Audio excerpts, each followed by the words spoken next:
त्याग और बलिदान शतवार्षिकी पालित भारतीय कम्युनिस्ट पार्टी नीलगिरी अंचल कमिटी पक्षर बनवाली भवन सभागृह में पार्टी प्रतिष्ठा दिवस पालन करा जायछि। वरिष्ठ साथी पूर्वतन सरपंच करुणाकर परिडा लाल पताका उत्तोलन करथिबा बेले वर्षियान साथी कैलाश चंद्र पंडा सभापतित्व में सभा कार्य अनुष्ठित होइतिला। ए सभारे जिला संपादक निरंजन बारिक, जोन संपादक विजय कुमार सह, विधायक प्रार्थी अजय कुमार पट्टनायक, कृषक नेता प्रभाकर महापात्र, श्यामसुंदरपुर सरपंच पुरुषोत्तम सेठी मंच आसी नथिले। सभा कार्य प्रारंभ में अनिरुद्ध नायक द्वारा वैप्लविक संगीत गान करा जायतिला। सभा कार्य आरंभ होइतिला। ए सभारे पराधीन भारतर इतिहास सहित एजावत विगत 100 वर्षर इतिहास रे कम्युनिस्ट त्याग और बलिदान संपर्क में विशद भाव आलोचना हेबा सहित नीलगिरी राजा शासन अवसान करिबारे कम्युनिस्ट पार्टीर बनमाणी दास नेतृत्व में बाईधर महांती, प्राणबंधु अगस्ती, ईश्वर दास, सनादी नायक, सुदर्शन राउत, गोकुली नायक, पूर्णचंद्र बाग, निरंजन मिश्र, वृंदावन षडंगी उत्सर्गीकृत जीवन विषय आलोचना होता। एपरिक गड़जात स्वाधीनता संग्राम अनन्य पुरोधा बनमाणी दास 13 वर्षर ऊर्ध्व समय बंदी गृह बिताई सबुठारु अधिक गुरुत्वपूर्ण बोली विवेचना करा जाए। ए वार्षिक उत्सव में अन्य मध्य शाखा संपादक निहार रंजन जेना, हरेकृष्ण पंडित, देवेंद्र बेहेरा, नारी नेत्री बासुंदी नायक, गायत्री पंडा, मंजुलता बेहेरा, विद्याधर बेहेरा, हरेकृष्ण राउत, पंचानन दास, विक्रम मिश्र प्रमुख शताधिक साथी उपस्थित थे। कैलाश चंद्र पंडा भारतीय कम्युनिस्ट पार्टी बालेश्वर जिला एग्जीक्यूटिव मेंबर कार्यकारी समिति। आपण आज दिवस पालन करता उद्देश्य कहले उद्देश्य जो कम्युनिस्ट पार्टी प्रथम करी ब्रिटिश विरुद्ध जो लड़ीला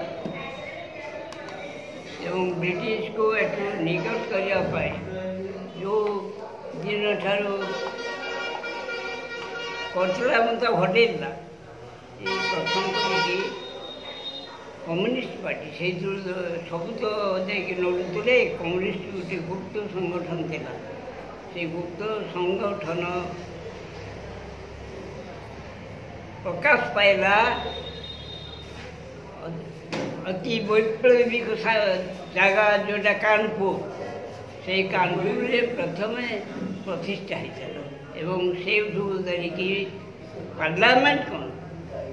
देश राजनीति कौन सब दिगरे जिते सब लड़ा भिड़ा लोकों जे सब समस्या देखा दे कम्युनिस्ट पार्टी संगठित शक्ति मुकाबला कर खाली मुकाबला करने बाध्य करे जे भली इंदिरा गांधी की बाध्य करेला जे भली कि तुम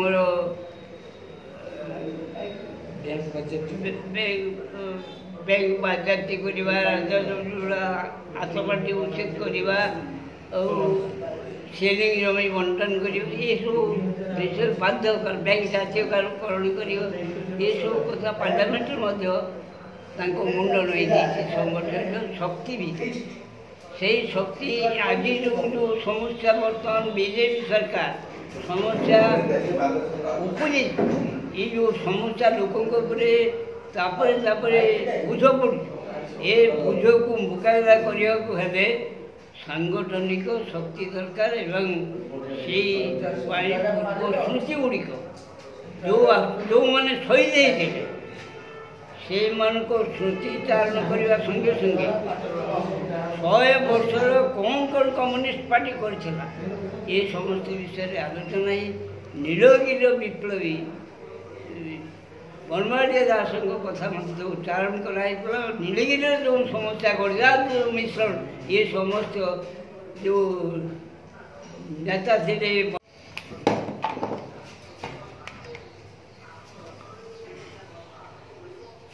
आप परिचय दे मल्ली निरंजन बारिक भारतीय कम्युनिस्ट पार्टी बालेश्वर जिला संपादक। आज जो शतवार्षिक पालन बैठक हो उद्देश्य उद्देश्य हूँ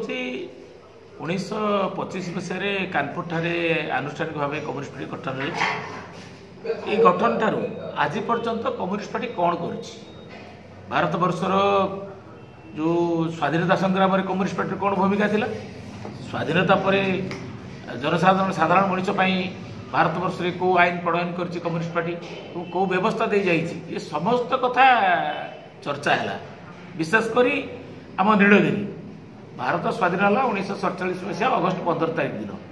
से चतुर इंग्रेज माने भारतवर्ष को 3 भाग में विभक्त करदेगले हिंदुस्तान करदे गले पाकिस्तान गले राजा मान को स्वाधीन करगले से समय आम जो 556 गणजात स्वाधीन हो गला स्वाधीन हो गले राजा माने राजा शासन चलला एवं ये राजतंत्र को विलोप करने से दिन गरिला बाहिनी सृष्टि कर कम्युनिस्ट पार्टी किभली भाव में प्रथम गणजात स्वाधीन करेला नीलगिरी ये सबुठ नीलगिरी एक ऐतिहासिक कथा जहाँ आज पिला माने पाठरे पढ़ुं तेणु से ही कथा सब चर्चा है आज जिते कथा जे खाली मोर गोटे महाभारत उपाख्यान मन पड़ुची जिते महाभारत युद्ध परिसमाप्ति होते श्रीकृष्ण पचारि जे किए क्या मारी से भीम कही मु एक मारी युधिष्ठिर कही एक मारी माने अर्जुन कही एक मारी से पचरा जाते ये कथा को विश्वास को नहीं ना श्रीकृष्ण से कहते ठीक अच्छे चलो आम जा से कटामुंड बेलालसेन पचार प्रकृत में महाभारत युद्ध में किए क्या मारी कटा से कटामुंड कही प्रकृत में किए क्या मारी आज समस्ते कहते प्रगति आनी बीजेपी कहूँ कांग्रेस कहूँ बीजेडी कहूँ किंतु प्रगति आसबार एकमात्र बाट ही तैयारी करछि कम्युनिस्ट पार्टी स्वाधीनता पर ठारू जेते कथा भारत वर्ष में साधारण मनीष जेते आईन तैयारी जेते सुविधा तैयारी चाषी जेते सुविधा तैयारी बुलियापाई जेते सुविधा तैयारी नारी जेते सुविधा तैयारी गरीब लोक ये समस्त कथा केवल ही से बेलालसेन कहला भली सबू कथा ही कम्युनिस्ट पार्टी द्वारा ही कम्युनिस्ट माने ही कर ये कम्युनिस्ट को छाड़देला